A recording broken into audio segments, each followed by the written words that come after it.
Yes, good evening, students. This is a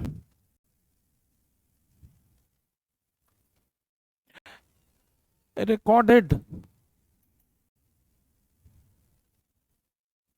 class on the basic premises of the Indian constitutions. Basic premises on the Indian constitution.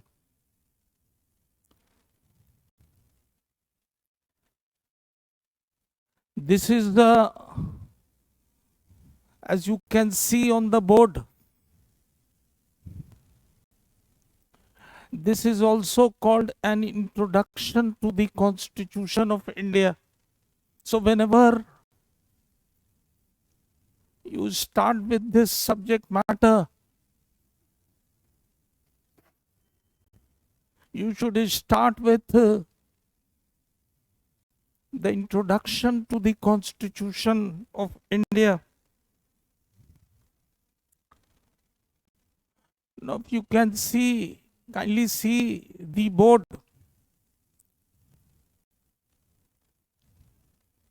You can see the board. This primary subject matter is subdivided into three categories. The first category is the important suggested readings. Kindly see the board properly. Important suggested reading.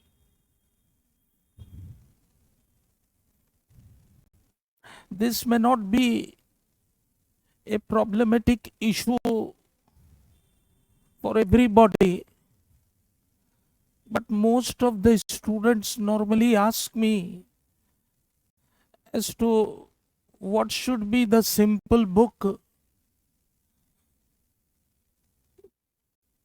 which could be treated as the base book of the Indian Constitution.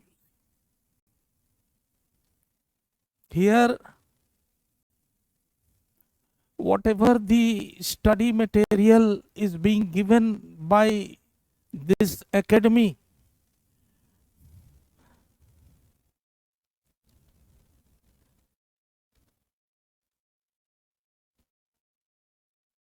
the book, simple book, the book which you can read it quickly. I will suggest you a simple book at the same time, apart from the study materials provided to you by this Pahuja Law Academy. And that simple book is Constitution of India Part 1 and Constitution of India Part 2. The writer is A.K. Jain. This is my humble suggestion in the beginning. So kindly see on the board important suggested reading. Important suggested readings. Kindly see the first part is important suggested reading.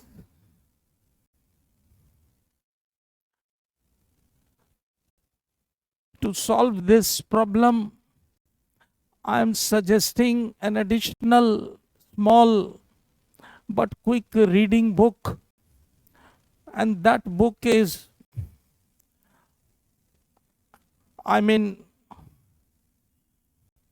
A.K. Jain. This book is A.K. Jain.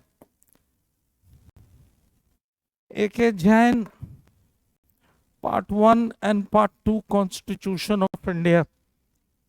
For reference, you can take the help of Indian Polity by Lakshmi Kant, or you can take the help of new edition, I mean of Dr. Jane Pandey for reference book. But even if you do not take the reference is for consultation and for, I mean, the problem which you face while reading, and it is for the purpose of Dr. Jane Pandey is for the purpose of, I mean, reference in order to solve some of the important, I mean, small problems. But I would suggest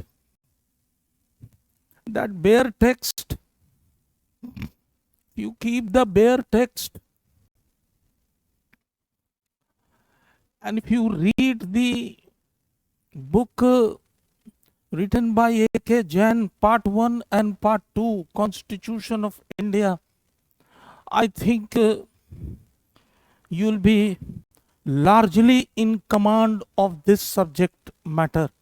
तो पहला आप देखिए, जब whenever you start with introduction to the Constitution of India, whenever you start with the introduction to the Constitution of India, तो सबसे पहले तो इस प्रॉब्लम को आप क्लियर कर लें कि मेरे को फास्ट रीडिंग के अंतर्गत क्या पढ़ना है.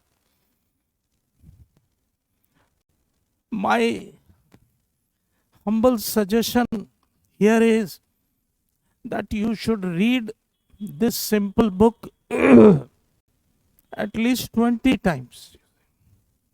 If you read these simple books for 20 times, you see, along with the study materials which will be provided by Pauja Law Academy, I think that will suffice the matter for a clear understanding of this subject matter, you see. आगे बढ़िए. The second subject matter, I mean the second category with respect to the subject matter is related to, I mean, important terminological expression, important terminological expression. So important terminological expression, you can see important terminological expression, if you can see, अगर आप important terminological expression पर बढ़ते हैं तो this terminological expression for your kind information, and kindly see this terminological expressions, and this terminological expressions, and kindly see this terminological expression, I mean it's subdivided into 4 categories. मैं बता रहा हूँ और आप इसको देखने का प्रयास करें, है ना. This is subdivided into 4 categories. I mean the second head, I mean the second head, that is terminological expression, is subdivided into 4 categories. What is constitution? I mean the first subdivision is what is constitution. What is constitution में आप देखिए हमने, I mean I have included 4 important points, you see. What is constitution? The second, I mean subdivision is titled as what is constitutional law. What is constitutional law? And the third sub item is what is constitutional, please correct it. What is constitutional convention? What is constitutional convention? And the last is what is constitutionalism? What is constitutionalism? तो ये, I mean whenever you start with the description of, I mean the important terminological expressions, you should, I mean start under the 4 subdivisions. I mean 4 subdivisions जो title है उसके अंतर्गत इसको आप शुरू करें. You should start with the 4, I mean subdivision title, with the 4 subdivision title. Subdivision title को मैंने आपको यहाँ बता दिया. what is constitution, what is constitutional law, what is constitutional convention and what is constitutionalism. और लास्ट जो topic है वो that is related to I mean the preliminary aspects. Preliminary aspects में अगर आप बढ़ेंगे तो you have I mean it has, you see, you can see 1 2 3 4 5 I mean इसका 5 सब डिविजन्स है. लेट अस सी कहाँ तक डिस्कस हो पाता है. एक है आर्टिकल 393, एक है आर्टिकल 394, एक है आर्टिकल 394A और एक है आर्टिकल 395. ये actually 393 I mean deals with, जब आप यूनिवर्सल के बेयर टेक्स्ट को देखेंगे तो 393 ये क्वेश्चन यूपी जुडिशियरी में क्वेश्चन के रूप में आया था. The short title is prescribed in which article of the Indian constitution. ये क्वेश्चन एक दो तीन साल पहले यूपी जुडिशियरी में क्वेश्चन आया था. इसलिए मैंने टाइटल दैट इज आर्टिकल 393, मैंने commencement of the constitution that is article 394, मैंने translation of the constitution into an authoritative Hindi text, translation of the constitution in authoritative Hindi text, वो हो गया आपको 394A. And there are certain I mean laws which were made by the Constituent Assembly, that is the Provisional Parliament. Constituent Assembly that is the Provisional Parliament, उसमें certain laws को repeal किया गया यानी समाप्त किया गया. ये 4 इंपॉर्टेंट आर्टिकल्स के बाद हम लोग 4 के बाद टेकअप करेंगे important parts of the constitution, important schedules and number of I mean important जो आर्टिकल्स है, नंबर ऑफ प्रोविजंस, ये लास्ट में हम लोग इसको टेकअप करेंगे. तो as a whole you can see, अब आप देखिए ये जो I mean first subject matter है introduction to the constitution of India. अगर दूसरे शब्दों में कहा जाए, in other words you see, अगर दूसरे शब्दों में कहा जाए तो हम कह सकते हैं, वी कैन से कि ये जो इंट्रोडक्शन है this is the primary subject matter. Primary subject matter भी इसको कहा जा सकता है. This is considered as primary subject matter of the Indian constitution. तो आप किसी चीज को जो भी शुरू करते हैं, किसी चीज को आप शुरू करते हैं, एक तो छोटी चीज की के इंपॉर्टेंस को दरकिनार नहीं कर सकते हैं. छोटी चीज के इंपॉर्टेंस को दरकिनार नहीं कर सकते हैं. आप संविधान यानी कॉन्स्टिट्यूशन का जो प्राइमरी सब्जेक्ट मैटर है, ये प्राइमरी सब्जेक्ट मैटर है जो मैंने यहां पर लिखा, इसलिए मैंने इसका नाम दिया introduction to the constitution of India. Primary subject matter है. अब इस प्राइमरी सब्जेक्ट मैटर में कुछ ऐसे छोटे छोटे प्रश्न हैं जो बड़ा प्रश्न कभी कभी आपको एग्जाम हॉल में देखने को मिलता है या लगता है. तो these are the primary subject matter. These are the primary subject matters of the Indian Constitution. और primary subject matter consist of I mean the major 3 categories जो मैंने अभी आपको यहाँ पर इसको सामने रखने की कोशिश की है. मेजर 3 सब्जेक्ट मैटर मैंने आपको एक्सप्लेन किया। सो आई मीन यहां पर आप जो देखिए चार्ट के अंतर्गत, सो you see, I mean the mode and manner, of, I mean, studying, I mean, this Constitution of India, I should say, should start with the basic subject matter of the Constitution of India.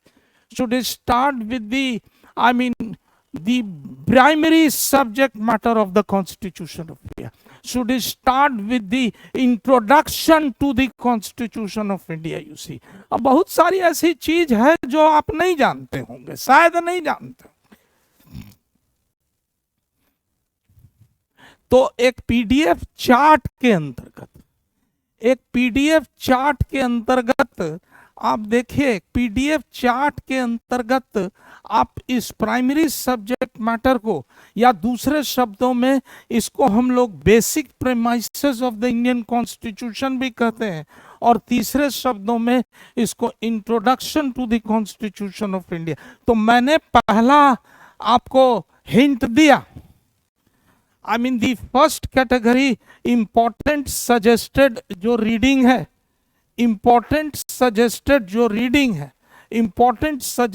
Reading में वैसे तो कई सारी I mean चीजें हैं, 1 से 5 तक आपको है ना स्टडी मटेरियल की मैंने यहाँ चर्चा की है। आप देखिए PLA study material Indian polity by Laxmikanth, latest edition, I mean new edition of doctor Jain Pande, bare text है ना, लेटेस्ट एडिशन और क्लास नोट्स। लेकिन इन सबों को आप किताब तो रख सकते हैं, लेकिन इन सबों के साथ मैं एक फास्ट रीडिंग बुक का नाम मैंने बताया, जो मैं समझता हूं कि आप उससे शुरुआत कर सकते हैं, और हेल्प लेने के लिए आप जो अदर स्टडी मटेरियल जो हमने बताया वहां से आप हेल्प ले सकते हैं। And that small book in simple language is written by A.K. Jain, and that is Constitution of India Part 1 and Part 2। 20 दफे इसको पढ़े, रीड 20 टाइम्स। और जब आप ऑप्शनल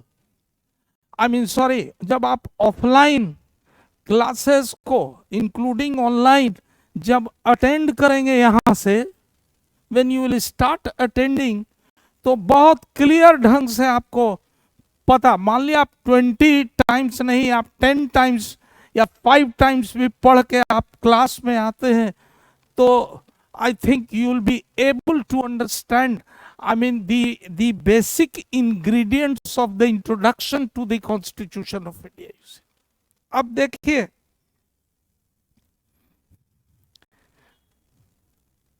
सेकंड कहता है important terminological expressions. Important terminological expressions,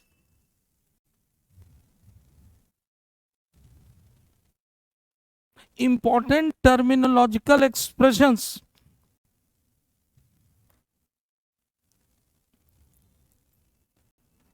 I mean, including both objective and subjective type questions.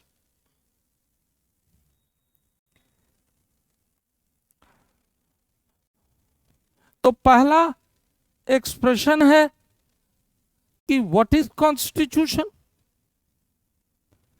I mean the first expression है कि संविधान क्या है।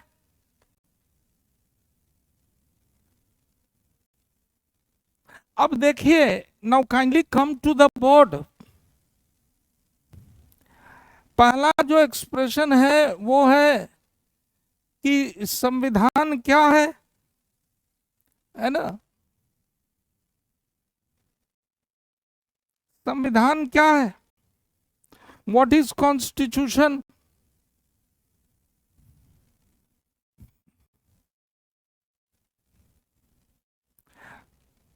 व्हाट इज कॉन्स्टिट्यूशन जब आप शुरू करते हैं तो देखिए, पहले मैंने बताया कि there are, I mean,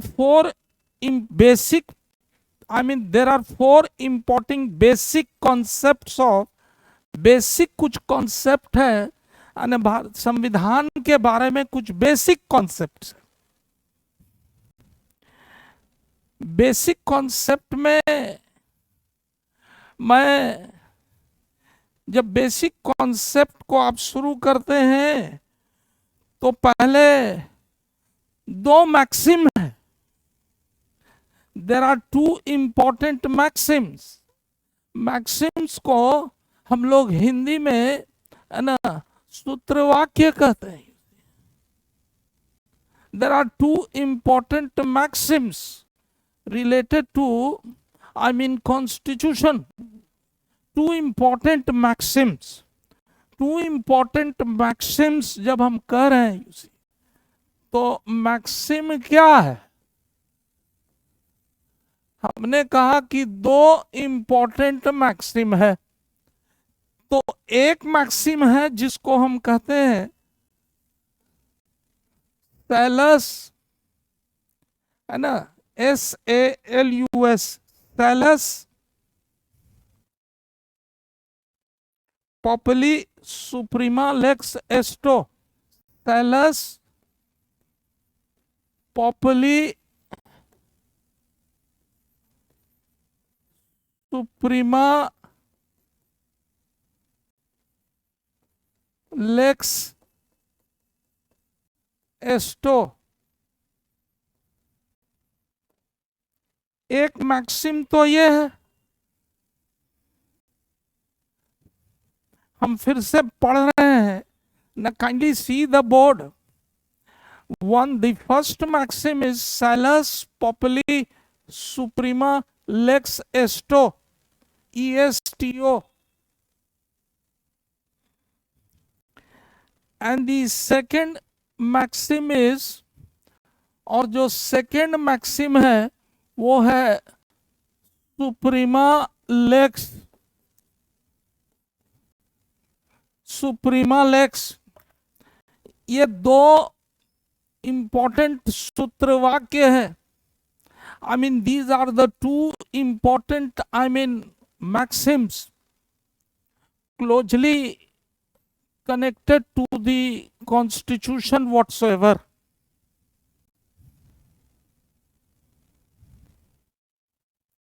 If you come to the first maxim, अगर आप फर्स्ट मैक्सिम पर आते हैं, you come to the first maxim,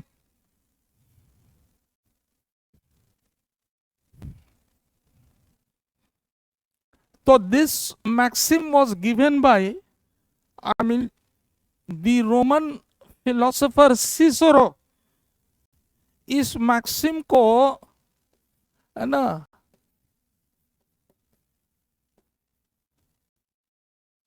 Cicero महोदय ने, CICERO, सिसरो महोदय, Cicero was a Roman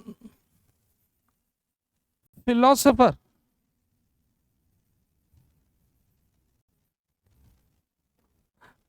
This first one was given by Cicero, who was a Roman philosopher.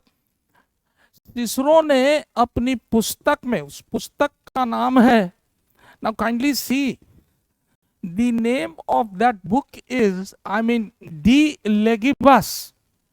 उस पुस्तक का नाम है डी लेगिबस।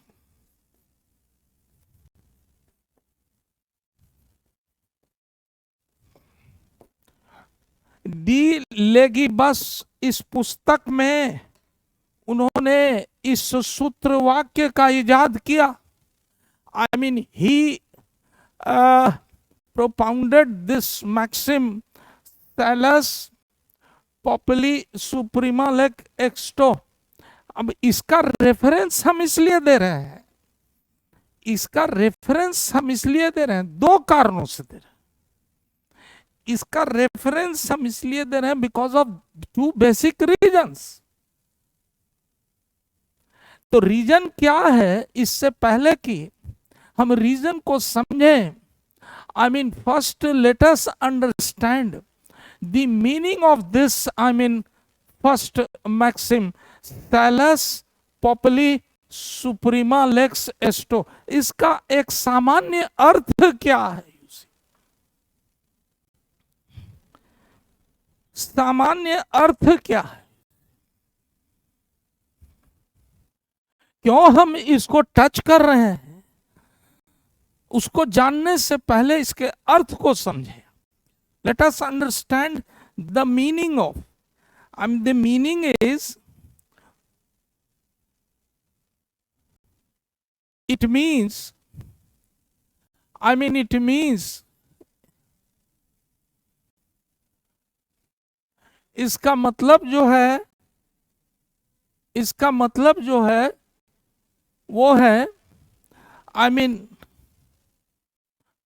इसका मीनिंग जो है वो है welfare of the people, safety of the people, welfare of the people और सेफ्टी ऑफ द पीपल. अगर आप देखें, welfare of the people and safety of the people कहता है कि ये जो कॉन्सेप्ट है, ये जो फिलॉसफी है, welfare of the people and safety of the people, है ना, shall be the supreme law.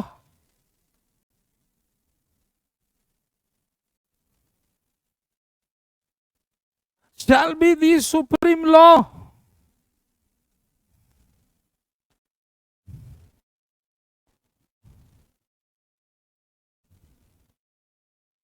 आप जरा सा जो बेयर एक्ट है, जिसको आप लोग बेयर एक्ट कहते हैं, वैसे इसका बेयर जो टेक्स्ट है यूनिवर्सल का, उस बेयर टेक्स्ट के, है ना, पार्ट 4 का आप अवलोकन करें. और जब पार्ट 4 का आप अवलोकन करते हैं, व्हेन यू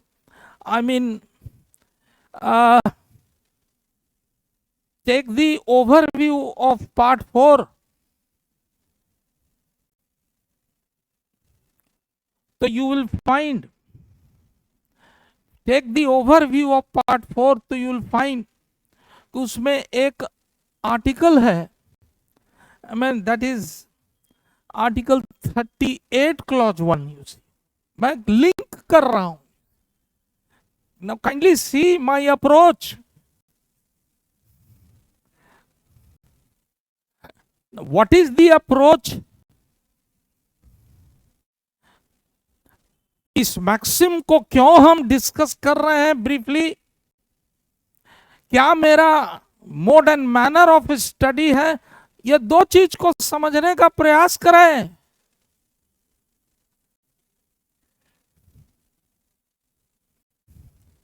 मेरा यहां जो अप्रोच है, मेरा जो पढ़ने का तरीका है, वो ये है कि जब हम कहते हैं welfare of the people and safety of the people is the supreme law,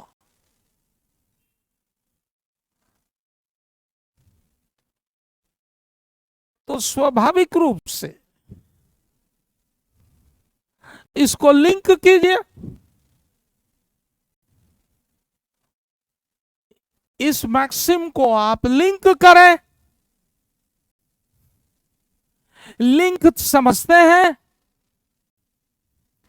इसको भारतीय संविधान के किसी रेलिवेंट आर्टिकल से जोड़ें.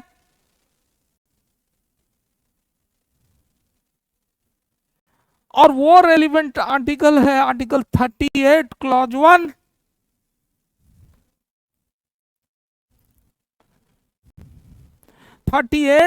क्लॉज 1 को आप देखें. Now kindly see 38 clause 1. 38 clause 1 का जो टाइटल है आप जरा सुने.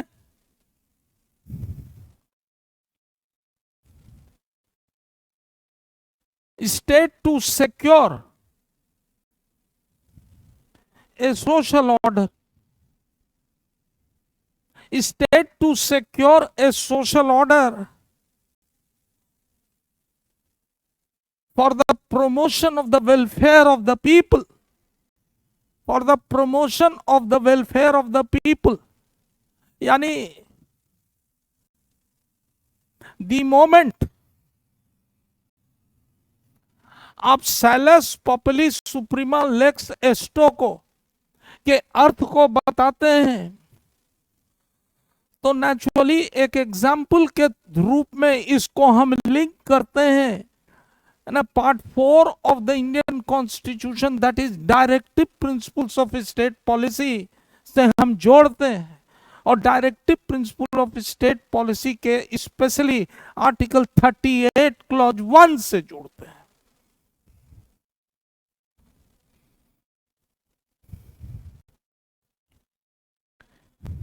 यानी आपका और हमारा पहला अप्रोच ये होना चाहिए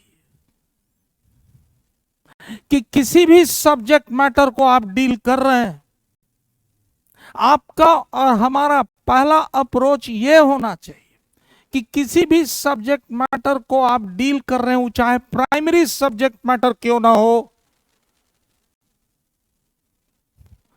उसको भारतीय संविधान के प्रावधानों से जोड़ें। जोड़ना इंपॉर्टेंट,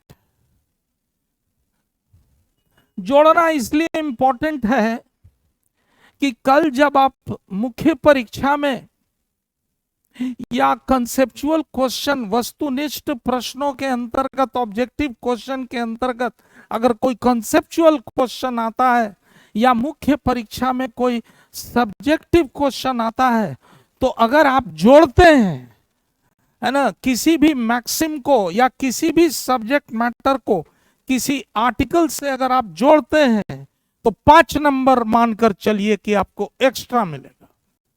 हम तो 5 ही मानकर चल रहे हैं, वैसे 10 नंबर ज्यादा मिलना चाहिए। तो एक तो बताने के पीछे मेरा अप्रोच क्या है, पढ़ने का मेरा दृष्टिकोण क्या होगा, उसको आप समझने का प्रयास करें। और दूसरा जो सूत्र वाक्य है वो सिर्फ है सुप्रीमा लेक्स। 2 सूत्र वाक्य की मैंने चर्चा की। ये जो सूत्र वाक्य है जिसको हम लोग सुप्रीमा लेक्स कहते हैं, लेक्स का मतलब हुआ ना law, law, lex is rex, मतलब लॉ इज द किंग। तो यहां ये जो दूसरा सूत्र वाक्य है वो है सुप्रीमा लेक्स, जिसका अर्थ है, अब इसका भी अर्थ समझ लीजिए।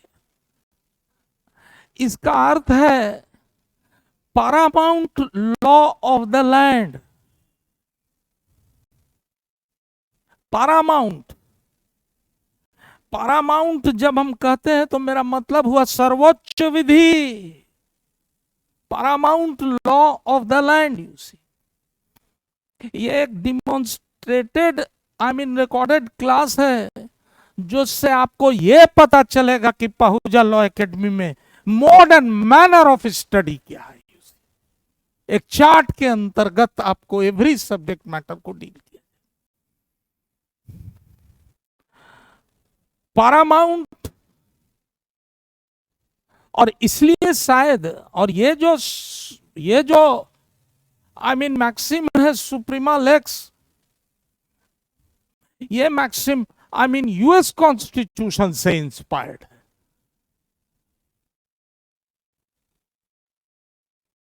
संयुक्त राज्य अमेरिका के संविधान से यह प्रभावित है। यानी अगर इसका आशय यह है, इसका संक्षेप यह है, इसका समरी यह है कि संविधान ही सर्वोच्च विधि है, paramount law of the land use. और खास करके हम भारतीय कंटेक्स्ट में इसके कनेक्शन को दिखलाने की कोशिश में कर रहा हूं। संविधान ही सर्वोच्च विधि, आप समझ लो।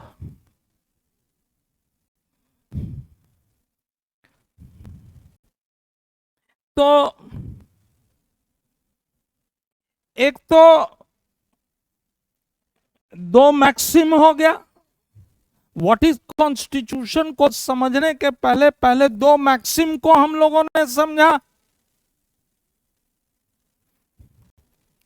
अब अगर आप नीचे आइए तो देखिए, मेंशन द जूरिस्ट हैंस केल्सन। विधि शास्त्र यानी जूरिस्प्रूडेंस जब आप पढ़ेंगे, अब हम इसको जूरिस्प्रूडेंस से कनेक्ट कर रहे हैं सब्जेक्ट मैटर को। देखिए अप्रोच क्या होना चाहिए पढ़ने का। अब इसको मैं विधि शास्त्र से थोड़ा सा ब्रीफली जोड़ने का कोशिश करूंगा। पढ़ना तो आपको विधि शास्त्र भी है, तो आप समझ लो।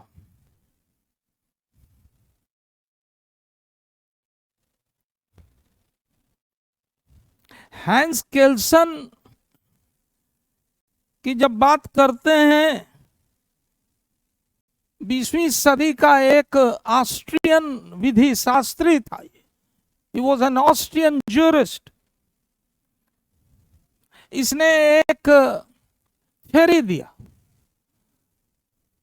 इसने एक शॉर्ट में, संक्षेप में एक थ्योरी दिया, एक विचारधारा को प्रस्तुत किया जिसका नाम है pure theory of law. Pure theory of law. और प्योर थ्योरी ऑफ लॉ को हम लोग हिंदी में शुद्ध विधि का सिद्धांत कहते हैं। शुद्ध विधि का सिद्धांत कहते हैं, प्योर थ्योरी ऑफ लॉ। इसको दूसरे शब्दों में, in other words, this is also known as pure hierarchical theory of law. Hierarchy तो आप समझते हैं, pure hierarchical theory of law. ये हो गया आपको हायरार्की। त्रिकोण अगर आप चित्र बनाएं तो जरा हायरार्की, इसने कहा there is a pure hierarchical theory of law. तो इसका जो आकार है, ये जो आकार है, ये आकार जो है वो है, आपको अगर आकार को देखिए तो इसका आकार क्या है? इसका आकार है पिरामिडिकल स्ट्रक्चर। हम शॉर्ट में लिख रहे हैं, लेकिन आप सुन लीजिए, इसका आकार है, this is the structure is pyramidical structure. Pyramidical structure तो त्रिकोण रूप होता है।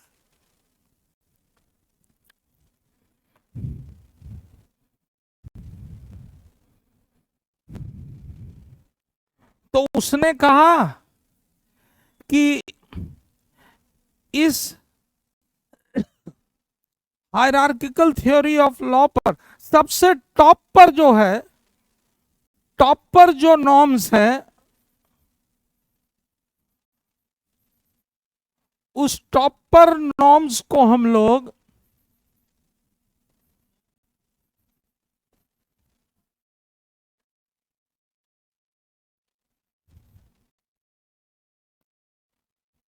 उसको ग्रांड नॉर्म कहते। सबसे टॉप पर जो विधि का स्वरूप है वो है ग्रांड नॉर्म। ऑस्ट्रियन जूरिस्ट ने कहा वो है ग्रांड नॉर्म। और उसके नीचे जो है वो है आपको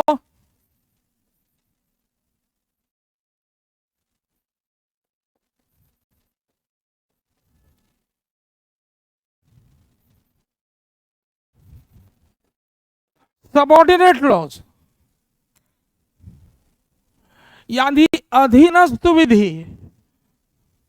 तो एक हो गया सर्वोच्च विधि और एक ग्रुप हो गया अधीनस्थ विधि, और एक ग्रुप हो गया आपको कार्यपालक नियम एवं विनियम।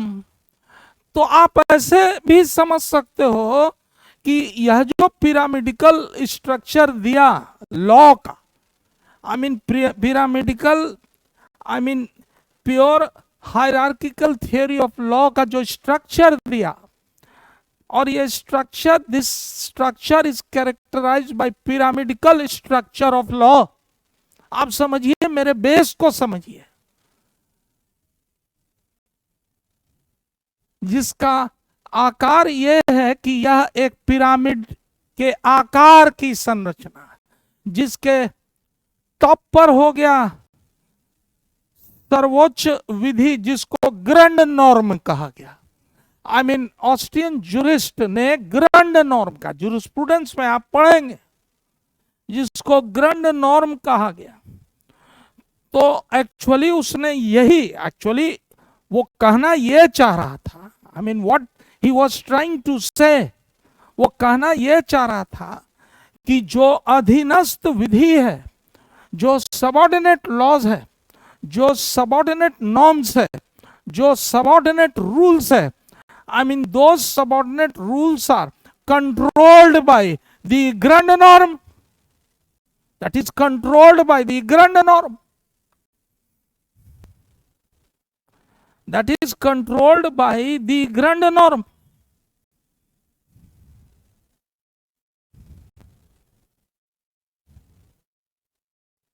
यानी आई मीन दी मैसेज, संदेश यही था, in every legal system, in every legal system, whatsoever the country may be, जहां भी एक डेमोक्रेटिक कॉन्स्टिट्यूशनल गवर्नमेंट है, हम भारतवर्ष का ही एग्जाम्पल के रूप में रख रहे हैं, in our legal system, constitution of India is regarded as grand norm. Constitution of India is regarded as paramount law of the land. Constitution of India is regarded as grand norm. Question objective अगर आता है, किसने दिया, किस विषय से ये related है, ग्रैंड नॉर्म, तो आप याद रखेंगे ऑस्ट्रियन विधि शास्त्री हैंस केल्सन। हैंस केल्सन, यानी हम यही कहना चाह रहे हैं कि this grand norm is the basic law of the land, the basic law of the land.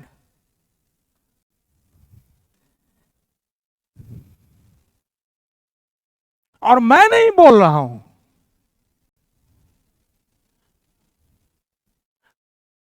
There is a case law,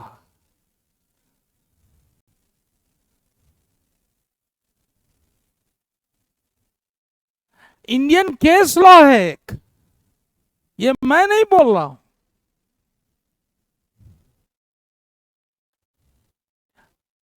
2008 का केस लॉ है। यानी आपका जो दूसरा अप्रोच होना चाहिए वो ये होना चाहिए कि क्या उस सब्जेक्ट मैटर से रिलेटेड कोई रेलिवेंट केस लॉ है या नहीं, उसको तो देखने का प्रयास करेंगे ना। अब देखिए केस लॉ का नाम जरा सुनिए, काइंडली राइट इट, अगर आप, if you are listening to me then kindly write it. You see, इस केस लॉ का नाम है Om Prakash Gupta versus Hindustan Petroleum Corporation Limited and another. Om Prakash Gupta, Om Prakash Gupta, आप एक बार फिर से सुन लो, Om Prakash Gupta versus Hindustan Petroleum Corporation Limited and another, है ना। The supreme court held that the limitation मतलब सीमाएं, limitations have been defined by the Constitution of India. Limitations have been defined by the Constitution of India. So, in jurisprudential term,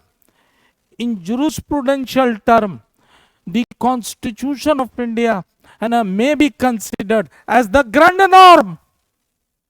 ये case में supreme court ने decision दिया. कौन case ने दिया? Grand norm क्या है?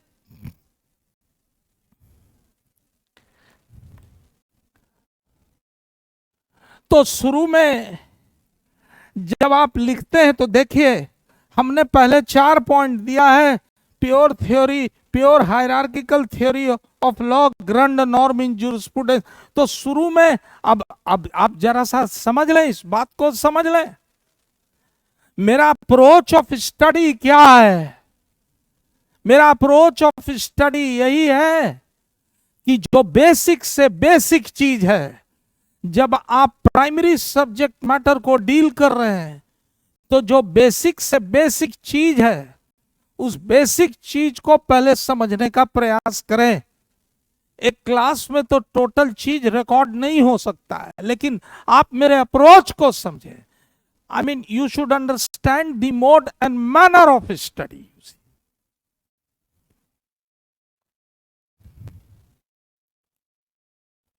तब प्रश्न यह उठता है, जब इसको आप डील कर लिए, तो कुछ तो ऑब्जेक्टिव और सब्जेक्टिव क्वेश्चन अगर होगा भी, तो कुछ तो यहां पर गिर जाएगा.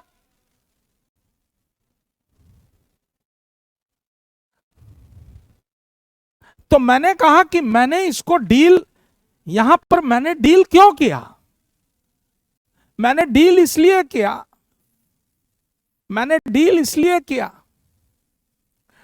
कि आप देखिए, राइट टू प्रॉपर्टी है ना, आर्टिकल 31 और 19(1)(f) को डिलीट कर दिया गया. आई मीन 44th अमेंडमेंट द्वारा दिस वाज डिलीटेड. और इसको डिलीट करके आई मीन आर्टिकल 300A में रखा गया.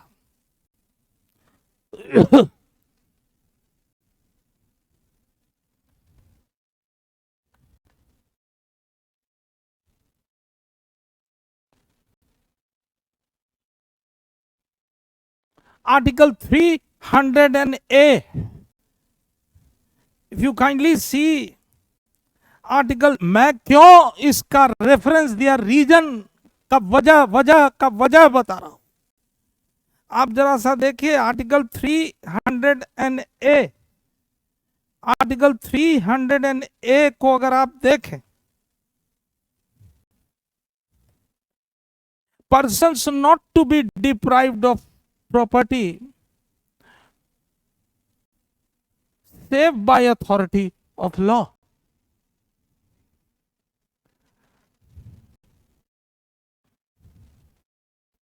यानी राइट टू प्रॉपर्टी, अब जरा सा इसको देखिए, right to property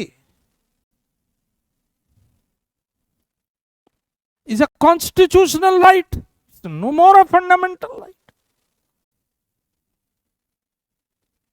right to property is a constitutional right.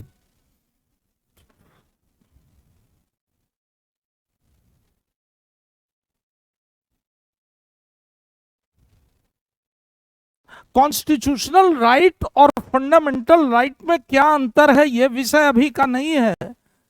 Class भाग जाएगा बहुत. ये तो जैसे जैसे इसका चैप्टर्स आएगा आप समझते जाओगे. लेकिन इतना जरूर जानना जरूरी है कि ये जो कॉन्स्टिट्यूशनल राइट है, it is no more of fundamental right. Fundamental rights में को एक स्पेशल लीगल स्टेटस दिया गया है.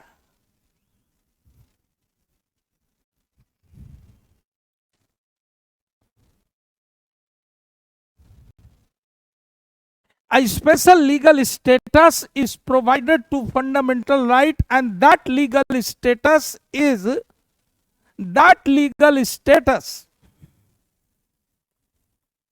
provided by right to constitutional remedies under Article 32.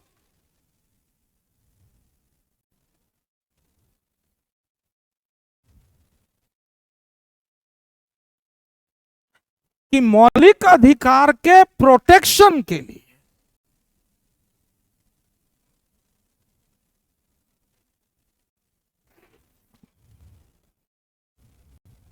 मौलिक अधिकार के प्रोटेक्शन के लिए आप directly you can move to the supreme court, but only for the protection of fundamental rights and not for the protection of constitutional right. For your kind information, आगे के class में आप देखेंगे भारतीय संविधान में कई प्रकार के कॉन्स्टिट्यूशनल राइट्स हैं।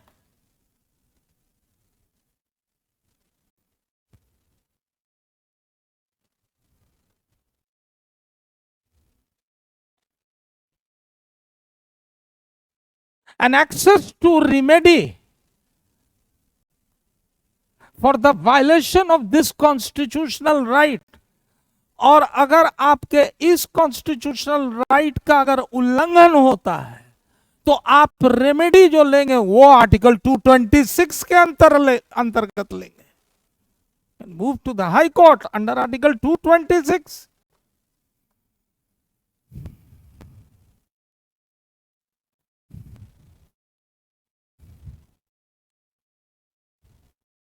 और 2020 में, फॉर योर काइंड इंफॉर्मेशन, अब लिंक कर रहे हैं हम, 2020 में एक केस आया, 2020 की मैं बात कर रहा हूं, Vidya Devi versus state of Himachal Pradesh.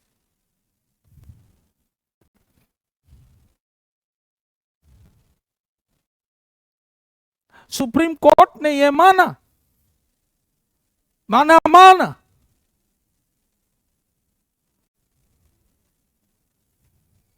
Supreme court ने इस बात को माना।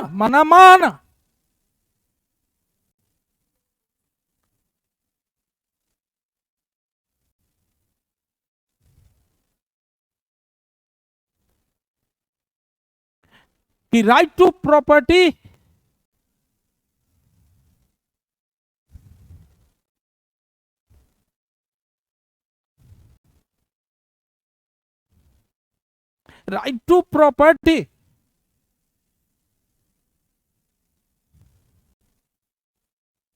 is a human and constitutional right.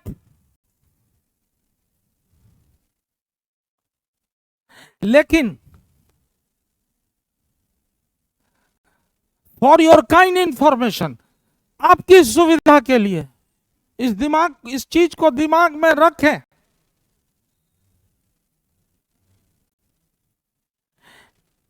State को एक पावर है, state has the power of eminent domain.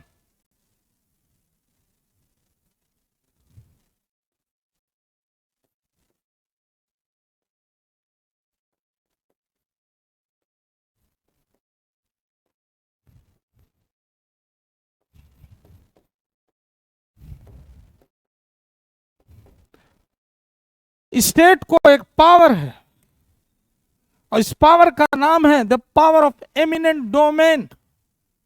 Eminent domain एक तरह से अगर देखें तो it is an attribute of sovereignty. State एक सोवरेन पावर के रूप में यह उसका एक गुण है कि वो किसी भी प्राइवेट प्रॉपर्टी को पब्लिक पर्पस के लिए एक्वायर कर सकता है।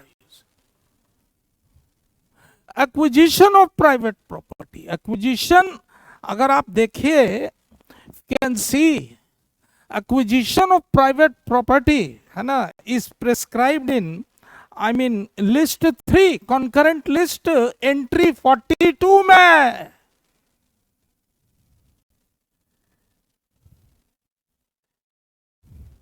और ये decision KT plantation limited case में दिया गया कि आप अक्वायर कर सकते हो because you have the power of eminent domain capacity to acquire private property in the interest of public. तो काशीनाथ कॉरिडोर जो बना उसमें 300 हाउसेस को तोड़ा गया, उनको मुआवजा दिया गया, पब्लिक पर्पस से रिलेटेड।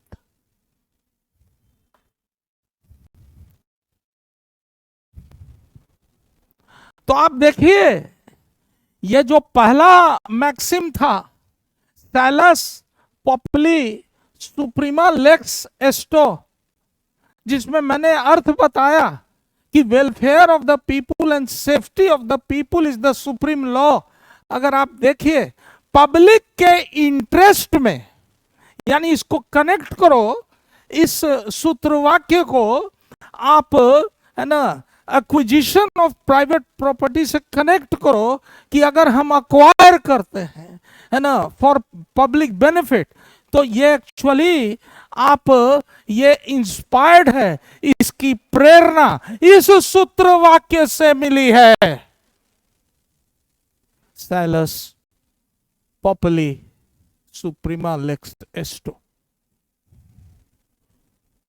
तो क्यों मैंने ये सूत्रवाक्य बताया, इस कॉन्टेक्स्ट में आप समझने का प्रयास करें, इस कॉन्टेक्स्ट में समझने का प्रयास करें।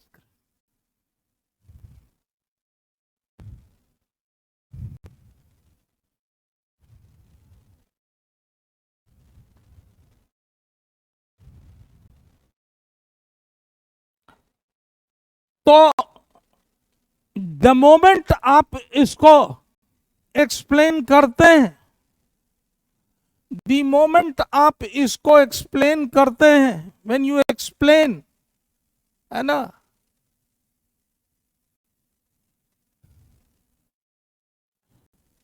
द मोमेंट यू एक्सप्लेन,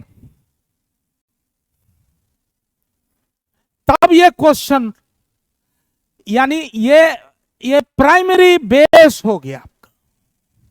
अब आपसे कोई पूछेगा कि श्रीमान ये प्योर थ्योरी ऑफ लॉ क्या है, आपसे कोई पूछेगा ये ग्रैंड नॉर्म क्या है, आपसे कोई पूछेगा ये सुप्रीमा सैलस पॉपुली सुप्रीमा लेक्स एस्टो क्या है, आपसे कोई पूछेगा कि सुप्रीमा लेक्स क्या है। आप समझिए, ये शुरुआती रिकॉर्डेड लेक्चर है, आप समझिए, इस चार्ट के अंतर्गत एक एक चीज को आप फॉलो कीजिए। I mean, this is the first recorded lecture, so you should understand on the basis of the chart given on the board.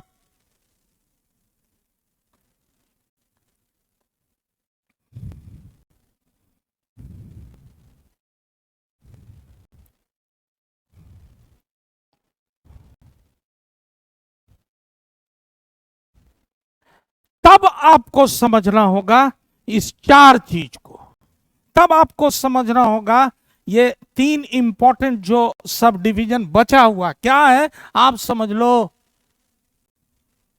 तब आपको समझना होगा, है ना, कि what is constitution, what is constitutional law, what is constitutional convention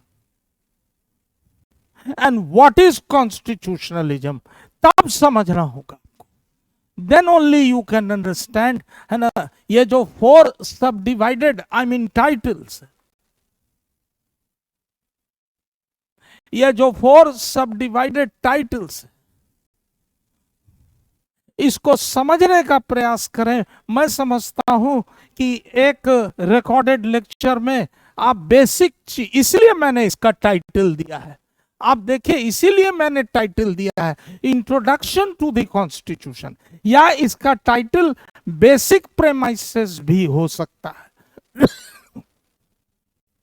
इसलिए मैंने इसका टाइटल दिया है primary subject matter of constitution, इसलिए इसका टाइटल मैंने दिया है an primary subject matter of constitution.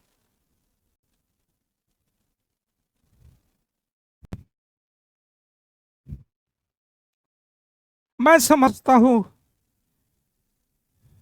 आज मैंने स्टार्ट किया है